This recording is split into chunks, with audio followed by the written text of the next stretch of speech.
À nos amis du Beth Midrash de Marseille et à tous ceux qui peuvent nous rejoindre via Zoom ou bien sur ma page Facebook pour ce cours que nous faisons ce soir en ce mercredi 11 novembre et dans la nuit du 25 Mar Cheshvan. Nous arrivons à la fin de ce mois amer car il n'y avait pas beaucoup d'événements dans notre calendrier avant d'arriver donc au mois de Kislev, merci Hacham prochain, le mois de la lumière. Et le thème qui a été décidé, c'est la force de la prière et quand même nous avons besoin de nous renforcer car la tfila est le meilleur moyen que Akadosh Baruch Hu nous a mis entre nos mains pour pouvoir traverser tous les moments, aussi bien agréables que ceux qui sont comme actuellement, difficiles, dans une période de doute, d'incertitude, et de savoir et comprendre, comme là où je me trouve dans la synagogue où je suis à Natania, et je pense dans toutes les synagogues, au-dessus du Aaron HaKodesh, et qu'il est rappelé, Da lifne me'ata omed. Sache devant qui tu te tiens. C'est la meilleure façon pour se rappeler que nous avons véritablement tous les moyens pour pouvoir s'adresser à Kadosh Baruch Hu. La prière a de tout temps été pour chacun d'entre nous une place forte, et surtout lorsqu'on connaît des tempêtes difficiles. On est proche de notre Créateur, car depuis que le temple a été détruit, il y a un peu moins de 2000 ans, la tfila, la prière, a remplacé les korbanot, les sacrifices. Korbanot, c'est karov. Karov, c'est être proche d'Hachem. La tfila, aujourd'hui, c'est le meilleur moyen que nous avons à notre disposition pour pouvoir nous rapprocher de Akadosh Baruch Hu. Et en se rapprochant d'Akadosh Baruch Hu, on a cette équation qui fait que tous les problèmes que nous traversons personnellement, individuellement, ou bien collectivement, communautairement, dans tous les domaines matériels, de santé, spirituels, conjugaux, d'éducation, et encore d'autres que je pourrais citer, alors il y a toujours une possibilité d'avoir une solution, car il n'y a aucun problème qui n'a pas sa solution dans ce monde-ci. On a la possibilité soit de se diriger vers les hommes politiques, vers les journalistes, vers les informations qui sont plus de la désinformation, on va on se dirige vers Hachem, et c'est lui qui va nous donner la possibilité de mieux comprendre la chose. Entre parenthèses, je voudrais, avant même d'oublier, rappeler ce que nous récitons tous les matins dans la tfila, juste après le Baruch She'amar et le psaume 100 mis dans les Toda, dans ce qu'on dit Yirchavot Hashem leolam yisvar Hashem ma'asav. Là-bas, il y a un verset qui dit Rabot mahashavot belev ish vasat Hashem hitakum. Heureux l'homme qui a plusieurs pensées, plusieurs projets, mais ce que Dieu a décidé se réalisera. Et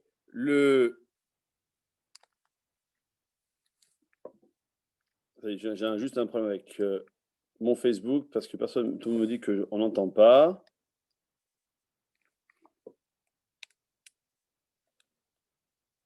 Là, c'est bon?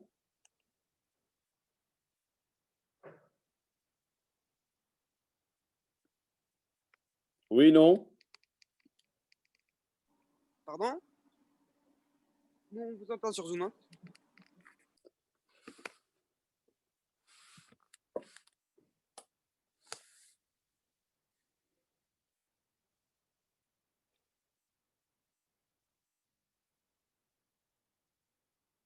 Parce qu'en juste, on peut me faire un signe sur Facebook pour voir que on entend ce que je dis.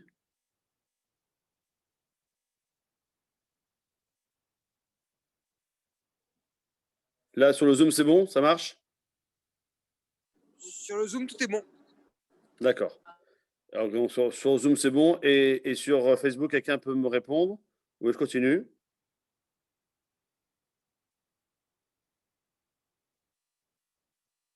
Bon, pas de réponse.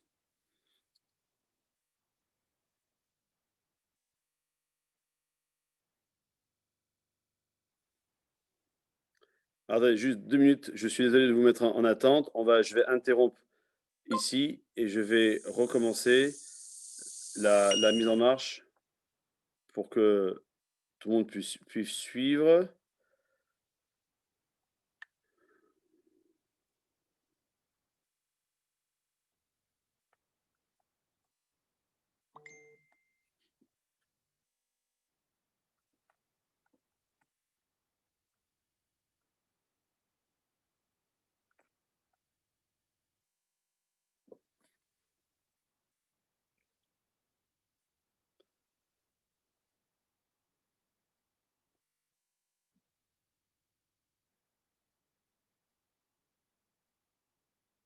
Comme je suis seul à tout gérer, donc ça prend un peu plus de temps. Je suis désolé pour ceux qui attendent.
Voilà, désolé.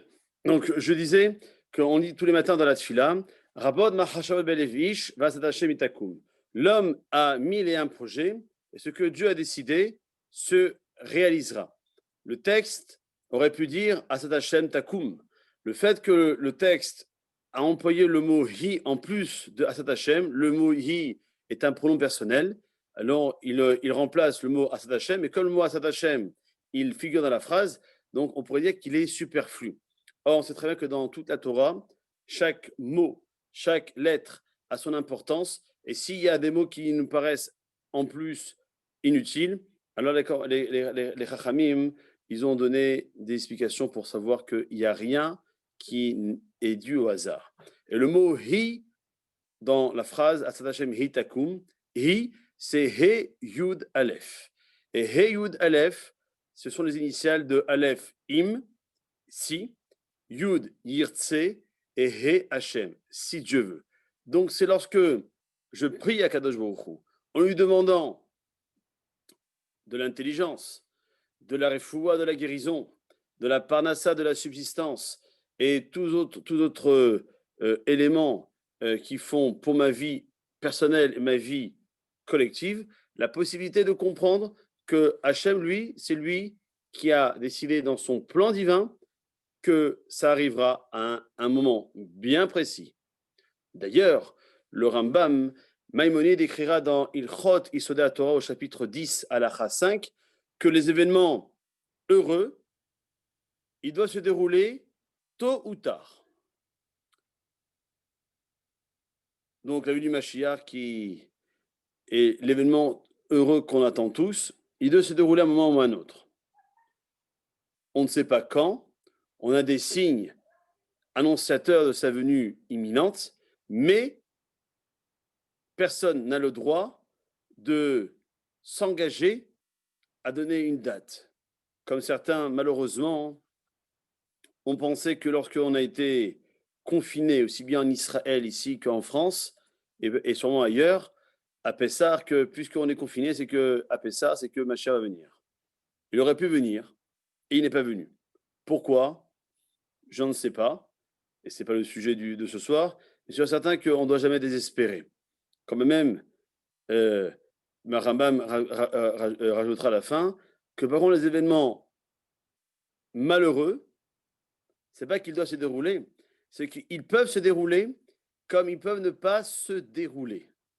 Et ça dépend uniquement du zérout, du mérite de la personne, ou bien de la famille, ou bien de la communauté, ou bien du monde entier.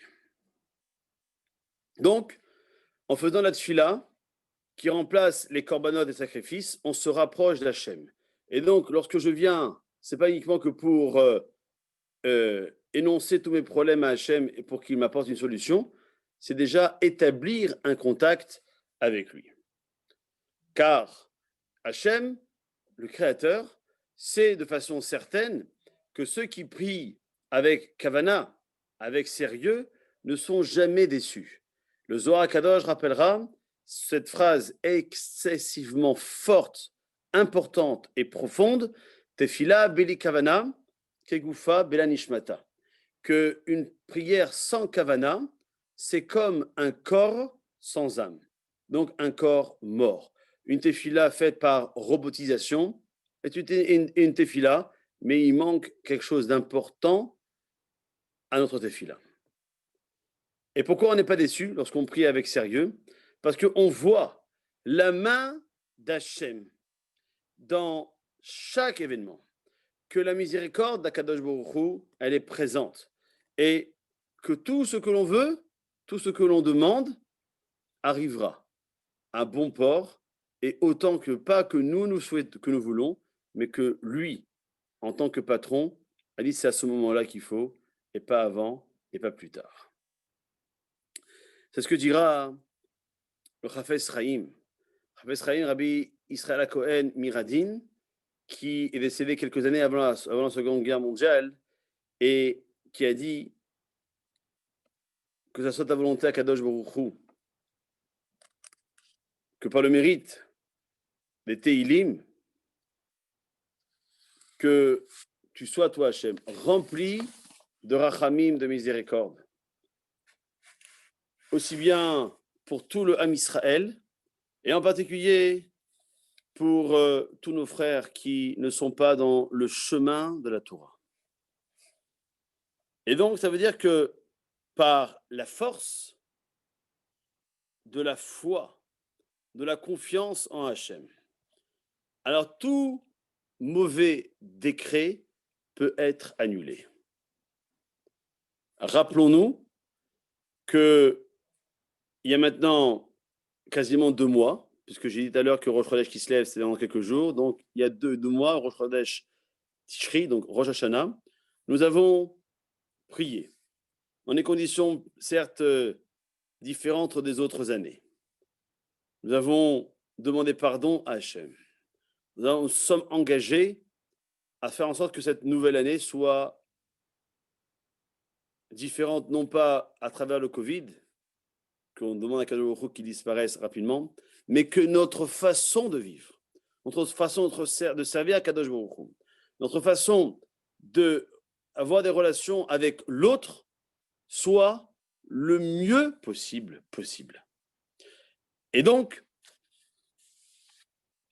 c'est à nous de comprendre qu'à Rosh Hashanah et Yom Kippour, nous avons eu 3 éléments au-dessus de notre tête qui font que soit je les prends en considération même maintenant, car le Béné Issachar, un commentateur de la Kabbalah, rapporte que le 25 Elul, c'est le jour, le jour où le monde a été créé. Les cieux et la terre ont été créés.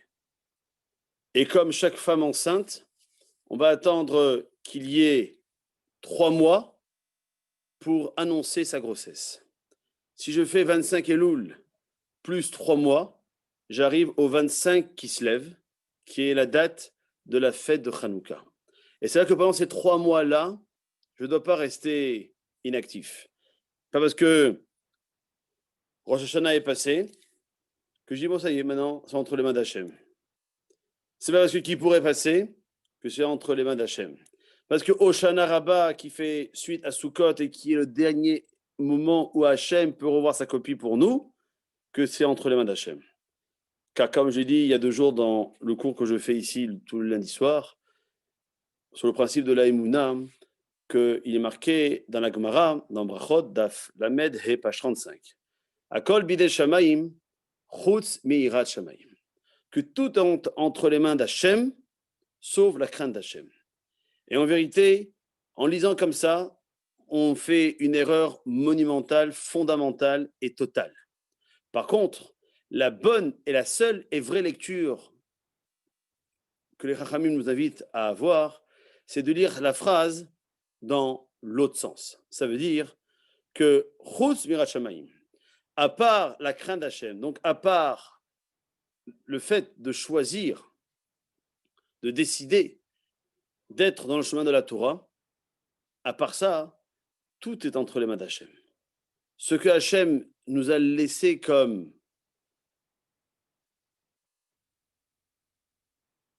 arme, qui peut être vitale, ou chas shalom fatale, c'est ce qu'on appelle en hébreu la bechira, le libre arbitre. Et le libre arbitre, il intervient dans chacun de nos vies, tous les jours, et en premier lieu, tous les matins. Dans quelques heures, nous allons dormir, et bien de matin, nous allons nous réveiller. Ça dépend, qu'est-ce qu'on a décidé. Est-ce qu'on va se lever le matin pour aller prier, puis après aller faire autre chose, travailler, faire du sport, faire du footing, du moving, du lifting, du jogging, ou bien dire non, ouais, celui-là, laisse tomber, on verra ça plus tard. D'abord, je me consacre à mes affaires ou autre chose, et là, celui-là viendra à un moment ultérieur. Pourtant, chers amis, si vous prenez le Shulchan Aruch, vous prenez la première partie du Shulchan Aruch qui s'appelle le Orach Chaim. Vous prenez le premier volume du Shulchan Aruch. Vous prenez le premier chapitre du Shulchan Aruch. Vous prenez la première halakha du Shulchan Aruch. Il demande à personne ni d'avoir une kippa sur la tête, ni d'avoir une barbe ou un talit katan, ou que les femmes mariées aient la tête couverte, ou de faire Shabbat, ou de manger chalak, betsosel, la ou bien quel chumrot on pourrait trouver, ou bien de faire de la tzedaka, ou de faire ci ou ça. Non. La seule chose que Akadosh Baruch Hu, à travers la loi qui a été codifiée par le Shulchan Aruch, qui est reconnue par toutes les communautés religieuses, qu'elles soient séfarades, ashkénazes, chabad, breslev ou autres, c'est de lire ce qui est marqué, d'être fort comme le lion lorsque le jour se lève et de se lever pour aller servir à Kadosh Baruch Hu. Donc, mes chers amis, ce soir, on doit comprendre que notre premier rendez-vous avec Hachem, c'est pas lorsque malheureusement on perd un proche et que on doit se rendre à l'éventualité et à la fatalité, on doit aller au cimetière et on doit faire Kaddish pour notre père, Shalom Veitraut.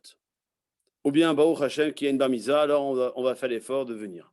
Non, c'est une demande, c'est une obligation que nous avons de prier, et qui plus est en minyan, car le Shulchan Aruch dira beaucoup plus tard que la tfila qui est faite Betsibour, qui est faite en communauté, elle est nishmarat tamid. Elle est toujours entendue. Et pour expliquer cette halakha, je vais m'appuyer sur ce que dit le Rav Dessler. Ce Rav, le maître du Moussar, de la pensée juive, qui a vécu au début du XXe siècle, a dit la chose suivante. Il a dit, si je suis à Marseille, par exemple, et que je veux aller à Paris, ou bien ceux qui sont en Israël, je suis à Netanya et je veux aller à Tel Aviv, alors j'ai plusieurs façons de me joindre, d'y aller. Ce soit, j'y vais en prenant les transports en commun, donc le train, si je pars de Marseille pour aller à Paris, ou bien de Netanya pour aller à Tel Aviv, je prends le bus, ou bien pour Marseille à Paris, je peux prendre aussi l'avion. Et les prix vont être entre quelques dizaines de shekels ou d'euros, et si je prends l'avion, d'une centaine d'euros.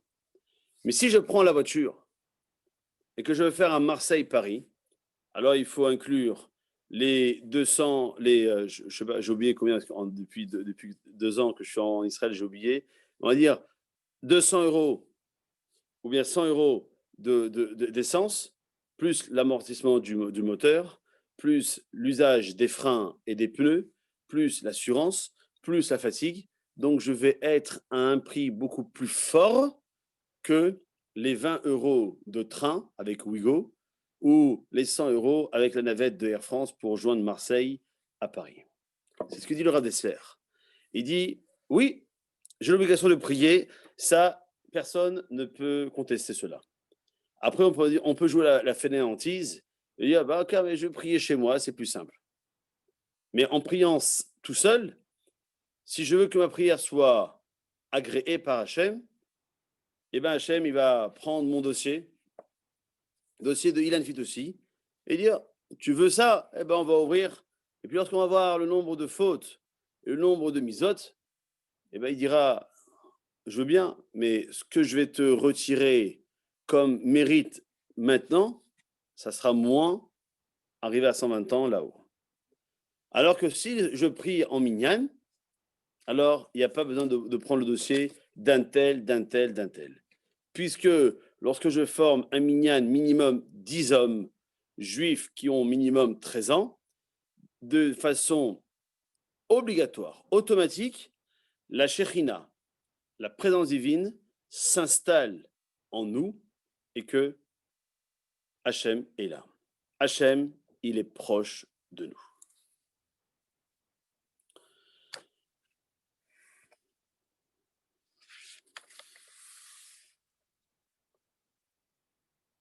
Nous traversons actuellement les différentes parachiotes depuis 2 semaines qui ont commencé par le premier patriarche, Abraham, avec l'Alecha où il était Avram pour arriver à Abraham à la fin de la paracha.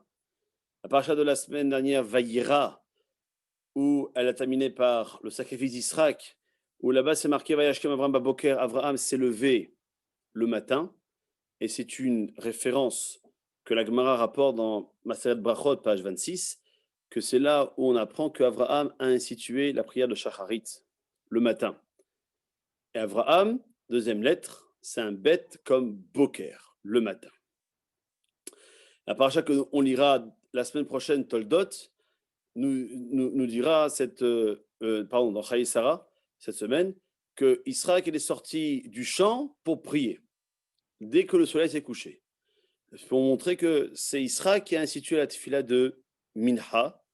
La seconde lettre de Israël, c'est un sadé, comme le mot Tsaoraïm, l'après-midi.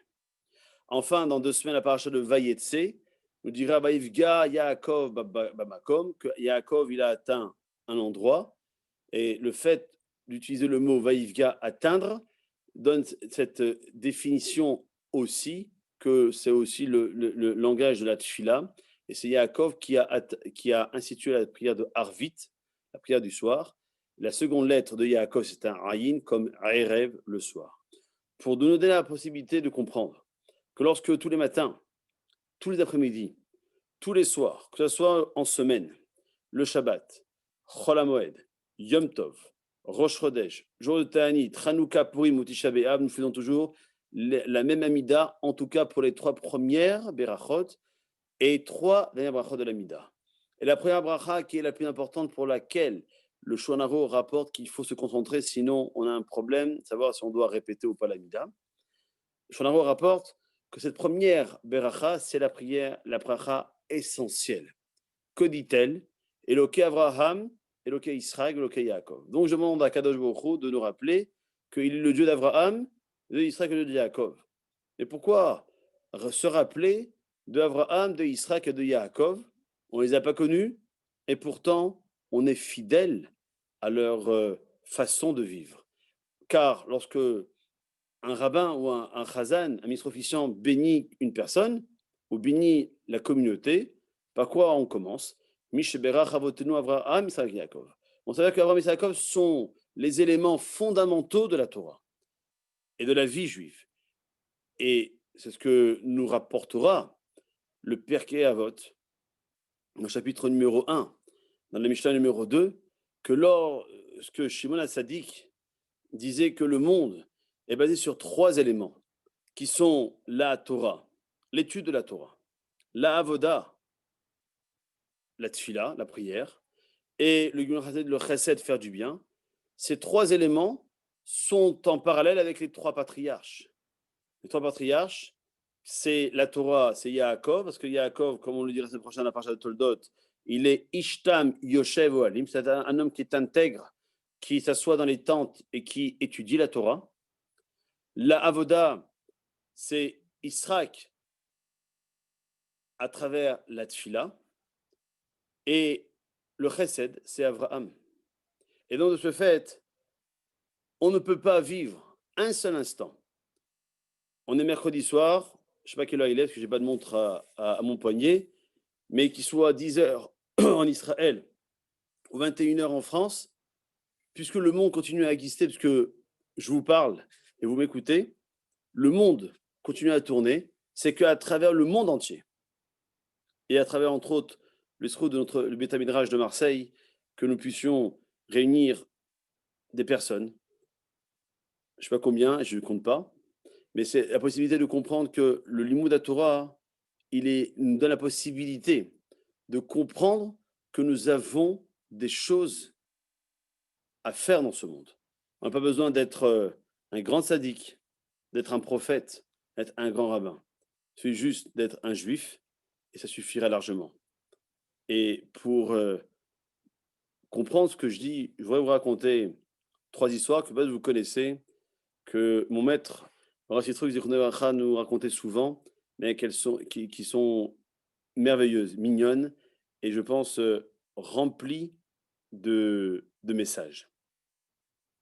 Première histoire, elle se passe dans un hôpital en Israël, où un homme accompagne sa femme enceinte à l'hôpital pour qu'elle accouche. Il est 1 heure du matin, lorsque d'un seul coup, l'infirmière sort et annonce au papa que sa femme a eu une fille. Et là, en pleine nuit, il commence à taper une crise de nerfs. Mais ça veut dire quoi ça? Il y en a marre, j'en peux plus. Et donc, le chef de service sort, il dit, mais qu'est-ce qui se passe? Il est 2 heures du matin, des gens ils dorment, il y a des mamans qui vont accoucher, donc il faut du calme. Et donc l'infirmière explique au chef de service ce qui s'est passé. Et en fin de compte, le médecin a dit non, mais on s'est trompé, il y avait 2 naissances en même temps, avec deux noms de famille identiques. En réalité, vous avez eu un garçon, et c'est l'autre monsieur qui est parti prendre un café et qui va revenir d'un instant, on va lui annoncer qu'il a eu une fille. Et donc le père, qui s'est énervé, il a dit, vous avez vu, dans ce pays, il faut crier pour avoir ce que l'on veut. Car le cri, c'est pas un cri de colère, c'est un cri parce qu'on veut avoir quelque chose. Et on met toute notre force pour pouvoir y arriver. Tout à l'heure, je disais à quelqu'un de ma communauté qui prend l'avion demain matin, mais je sais qu'il a l'habitude de venir tous les matins en retard là-dessus là. Je lui dis attention de ne pas arriver en retard demain matin. Il me dit c'est impossible d'arriver en retard à l'avion. Je sais pourquoi donner plus d'importance à un avion qu'à Hachem. Un avion, on peut rattraper. On peut reprendre un autre avion. Ça va coûter un peu plus cher, mais on peut reprendre un avion. Mais là-dessus là, si je la loupe, c'est fini. Si je me lève à midi, le milieu de la journée il est passé, je ne peux plus faire shacharit. Si je m'oublie dans mes affaires et que je n'ai pas fait mincha et que la nuit est tombée, eh ben, c'est fini pour moi, je ne peux plus faire mincha. Et c'est la même chose pour Arvit. Donc donner cette possibilité de comprendre que Akadosh Baruch Hu nous a donné un moyen qui est incontournable, qui s'appelle la tfila, et que on demande à chacun d'entre nous de s'y adonner avec beaucoup plus de conviction et de force. La deuxième histoire, c'est toujours dans un hôpital où il y a 4 papas qui attendent que leur femme accouche. Et dès que le gynécologue sort, il dit Madal Tov, monsieur, vous habitez où? Il a dit moi j'habite à Kiryat Arba. Madal Tov, vous avez eu 4 enfants. Oh, quel plaisir!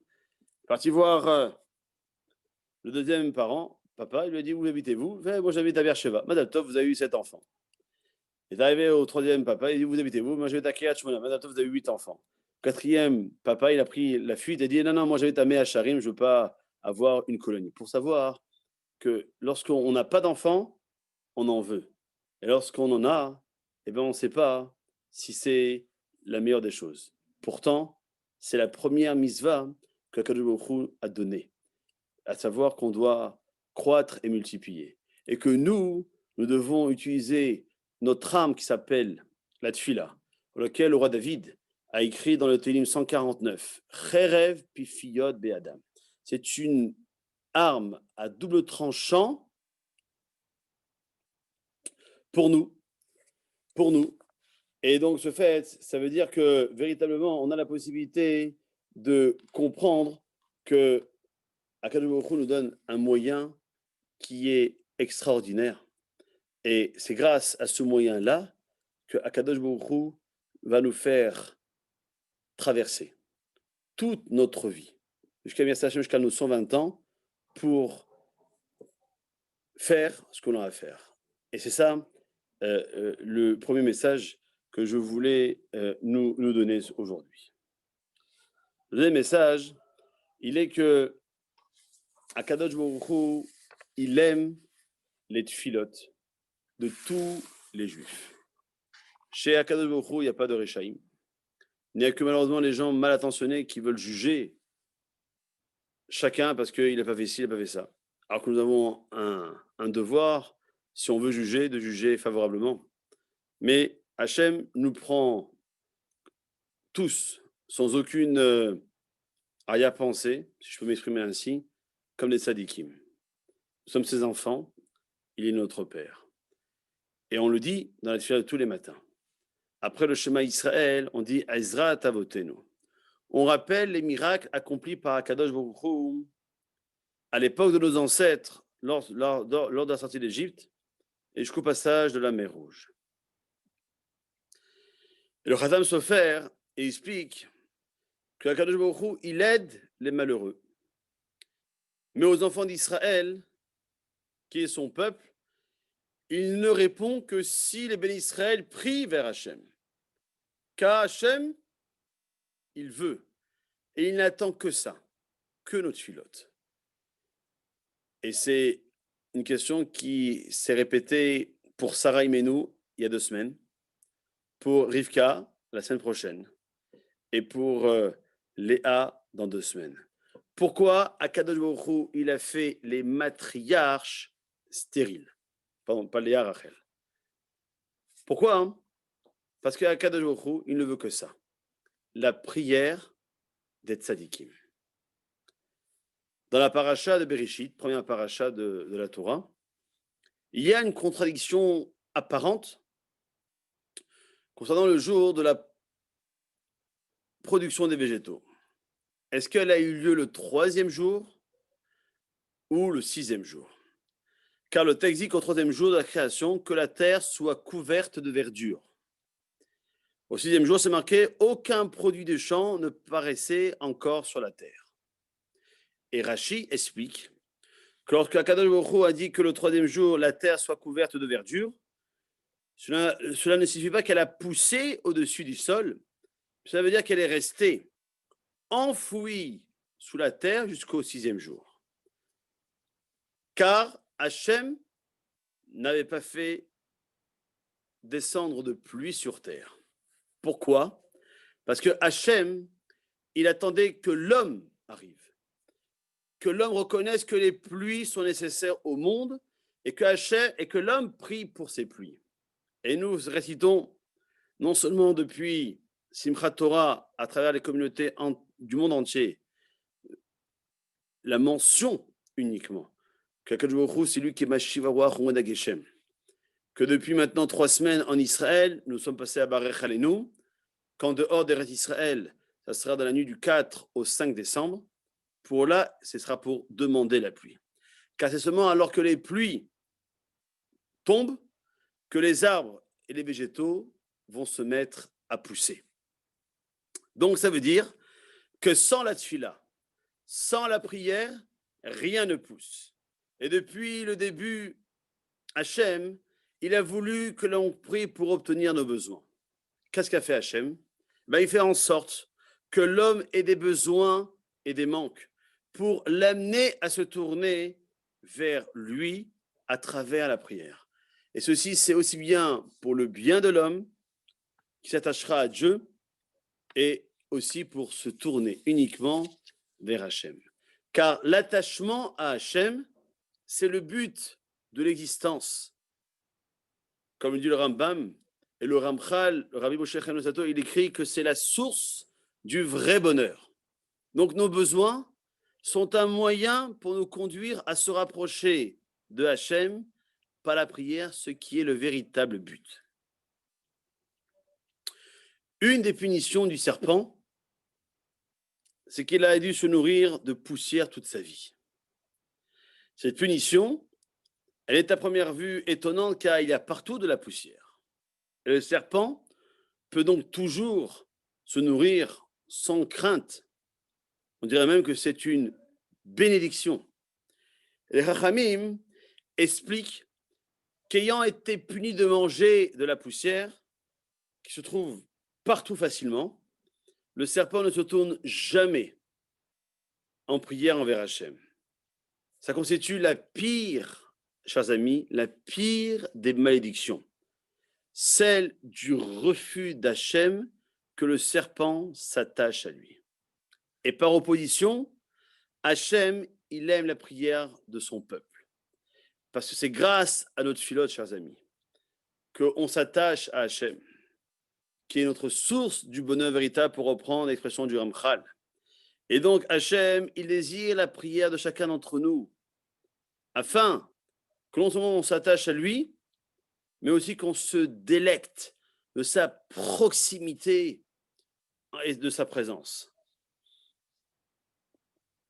On rapporte que la tfila, lorsqu'elle se tient dans les hauteurs du monde, c'est parce qu'elle élève l'homme au plus haut niveau spirituel et elle fait de lui un tzaddik. Le Shulchan Aruch, il rapporte, ainsi que la Gemara, qu'il y a une différence entre la lecture du Shema et la Hamida. Et la halakha est beaucoup plus stricte pour la tfila que pour le Shema, alors que le Shema est une mina de la Torah et la Hamida est une mina des Rabbanan. Pour le Shema, en cas de force majeure, il est permis de lire le Shema en torse nu. Par contre, pour la tfila, il faut s'habiller le mieux possible. Pourquoi cette différence?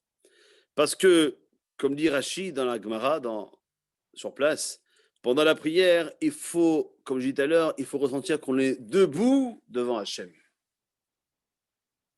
qui est le Melech Malchei HaMelachim, le roi des rois de tous les rois, et que l'on est en train de parler avec lui. Il faut donc se tenir debout, avec une crainte, avec une déférence particulière.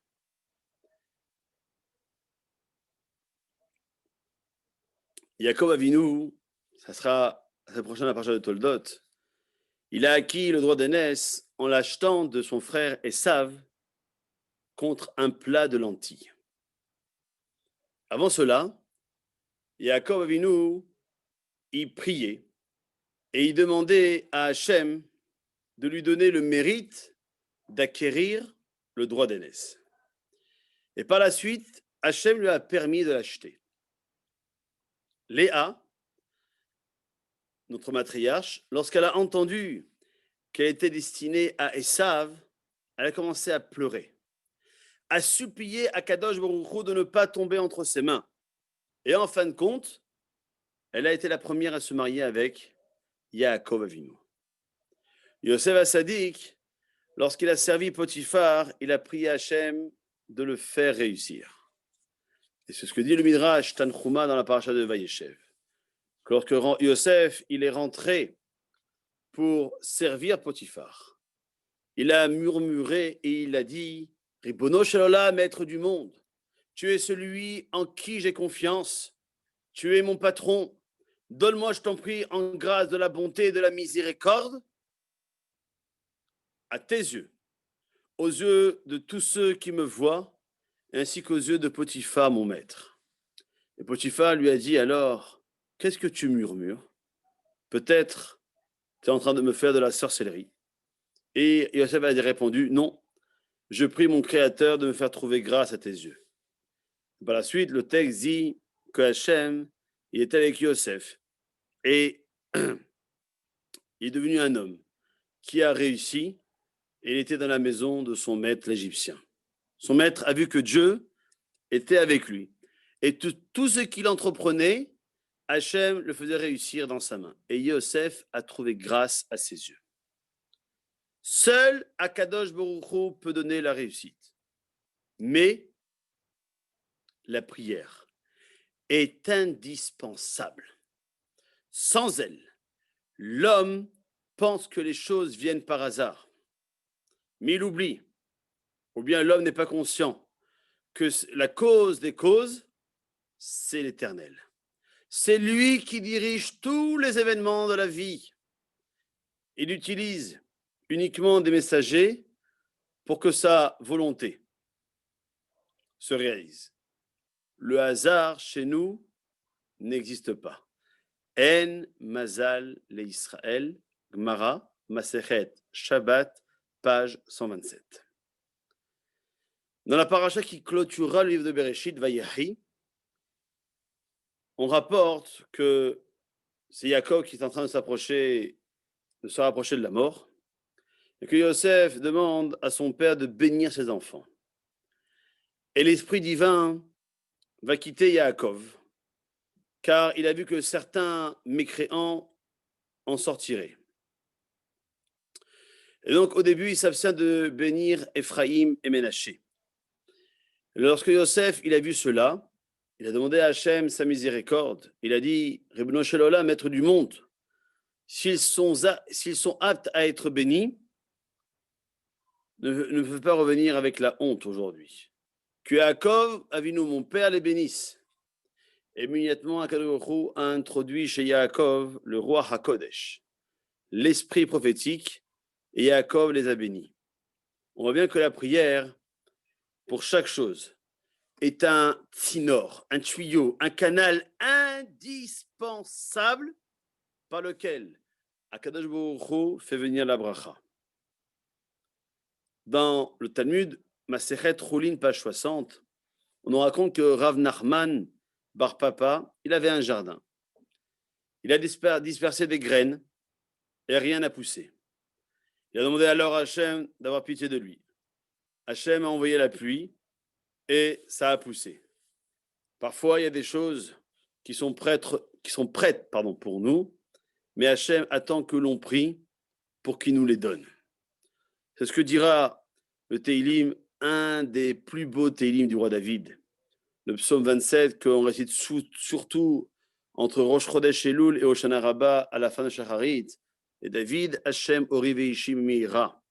Dernier verset, et dira, et on le dit aussi ce verset-là tous les jours dans la Tfila avant Alinu Shabeach, Kave el Hachem, Chazak ve'ames tibecha ve'kave el Hachem. Il faut espérer en Hachem, prendre courage de renforcer son cœur et encore une fois d'avoir confiance en Hachem. Pourquoi David Ameller a écrit 2 fois Kavé el Hachem, d'avoir espoir en Hachem. Et Rabbi Chana, Rabbi Chanina, il explique ainsi que si un homme il a prié et il a demandé quelque chose à Hachem, il n'a pas été répondu, alors il doit recommencer à prier. Dans le Midrash, Rabbi Chia il dit qu'il faut prier et encore prier, et le moment viendra où tout sera entendu. On sait que Moshe Rabbeinu, il a fait Vait Hanan 515 prières pour pouvoir demander à Kadosh Baruch Hu d'avoir le mérite de rentrer en Eretz Israël. Hachem lui a demandé alors de ne pas lui donner une 516e prière.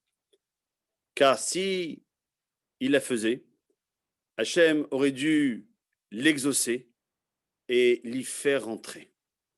Or, Hachem avait des raisons importantes pour ne pas que Moshe Rabbeinu entre en Eretz Israël. Cependant, sa requête a été partiellement écoutée et Hachem lui a permis de voir la tête d'Israël depuis le Har Nevo, le mont Nevo. On voit bien que parfois un certain nombre de prières sont nécessaires pour que la demande soit exaucée. Israël et Rivka, ils ont prié 10 ans pour avoir des enfants. En réalité, Hachem, il connaît parfaitement les souhaits et les besoins de chacun de nous. Il n'a pas besoin, même pas d'une seule prière. S'il a décidé que l'homme doit prier, et parfois en faisant beaucoup de prières, c'est uniquement dans l'intérêt de l'homme. Ceci, c'est pour le bien de l'homme qui s'attachera à Dieu en se tournant vers Hachem.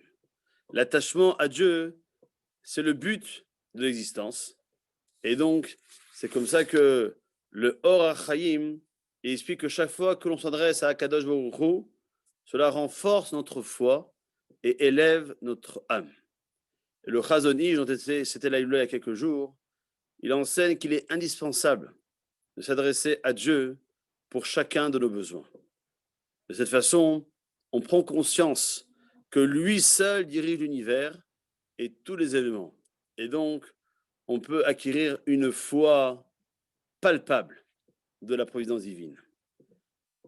On nous enseigne dans une Mishnah, au nom de Ben Azaï, qu'il faut donner des remerciements à Hachem pour le passé et le supplier de nous réserver du bien pour le futur. Dans la paracha qu'on lira dans 2 semaines Vayetse, la Torah raconte que lorsque Rachel Imenu a eu son 4e garçon Yehuda s'est modé, les Hodot. Elle a remercié Hachem. Puis, elle a cessé d'avoir des enfants pendant un certain temps. On explique que Akadosh Baruch Hu a cessé momentanément de lui donner des enfants car elle aurait dû, après avoir remercié Hachem pour le passé, se tourner vers Hachem pour le futur en prière, comme Ben Azai nous l'a dit. Et dans cette même Mishnah, on dit qu'il faut aimer Hachem, une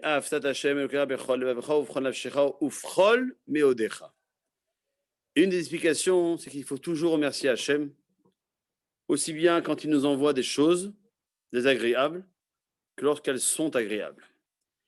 Et Ravuna, il dit au nom de Rav que toujours l'homme doit avoir l'habitude de dire que tout ce que Kadosh Baruch Hu fait, c'est pour le bien. C'est pour le bien. Et le bien en hébreu, c'est Tov. Tov, c'est la Torah.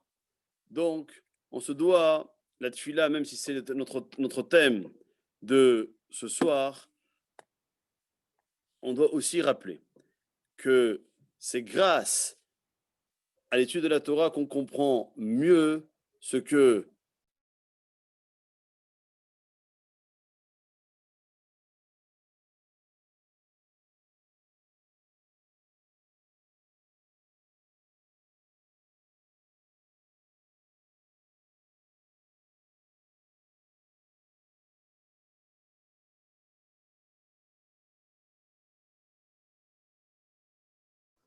Rabbi, on vous entend plus.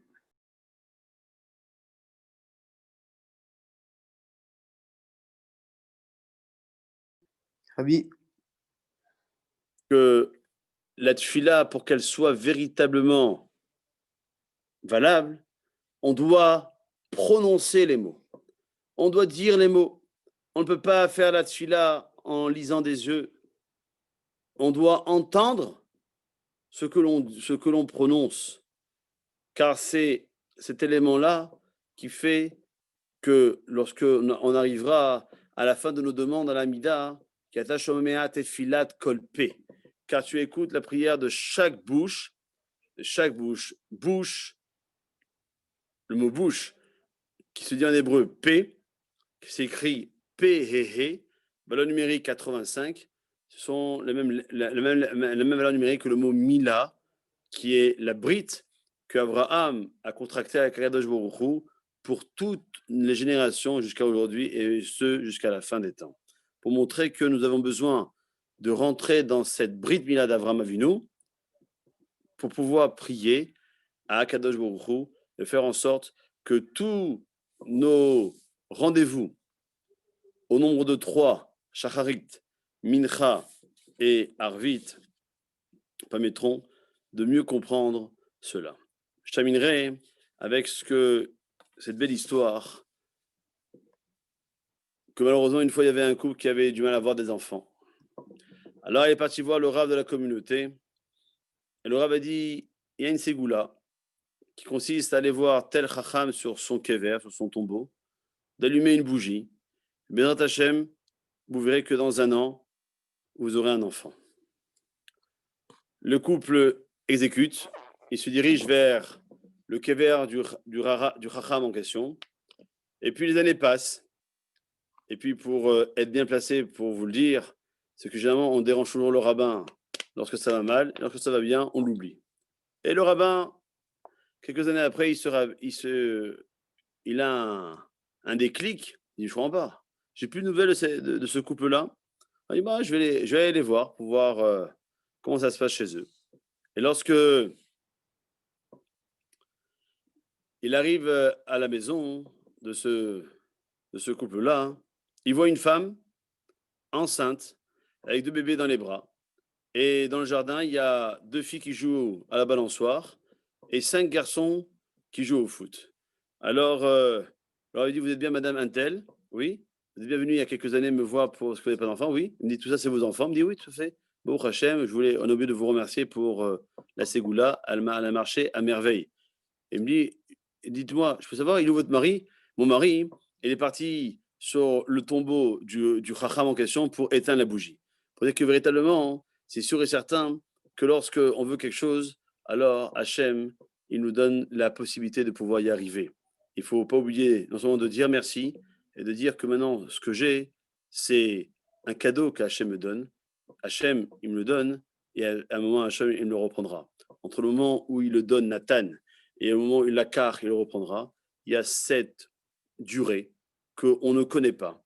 Donc c'est pour ça qu'il faut profiter à chaque moment de notre vie pour faire en sorte de faire tout ce qu'il faut pour passer le maximum de notre temps chaque jour pour remercier Hachem. Pas uniquement à travers les tfilotes, Shachar Michayavit, mais des fois dans la rue, de dire merci Hachem, merci de me donner la vie. Et on traverse une période tellement difficile avec des nombres de cas aussi bien en Israël qu'en France et à travers le monde entier de Covid. Et on demande à Kadosh Baruch Hu d'envoyer une réfoua à tous les malades d'Israël, de faire en sorte que ceux malheureusement qui nous ont quittés, ils soient nafsham, font partie du faisceau des vivants. Et que cette épidémie cesse complètement, mais entre le moment où je vous parle et le moment où Kadosh Baruch Hu décidera que cette épidémie cesse, on se doit de remercier. Et on n'a pas besoin d'attendre un prochain événement tragique pour se rappeler qu'on doit remercier. On doit remercier, car si ce soir ou demain, cette épidémie cesse, on dira toujours merci Hachem. Merci de me donner la vie, de faire en sorte que nous puissions continuer à travers ma vie, à travers les jours, les mois, les années que je traverse, faire en sorte que je puisse encore plus me rapprocher de toi à travers la tfila et à travers le tov qui est l'étude de la Torah. C'est à quoi je vous invite et je suis le premier à être invité sur la liste pour être dans cette dynamique-là. Voilà, je ne sais pas quelle heure il est, je ne sais pas si...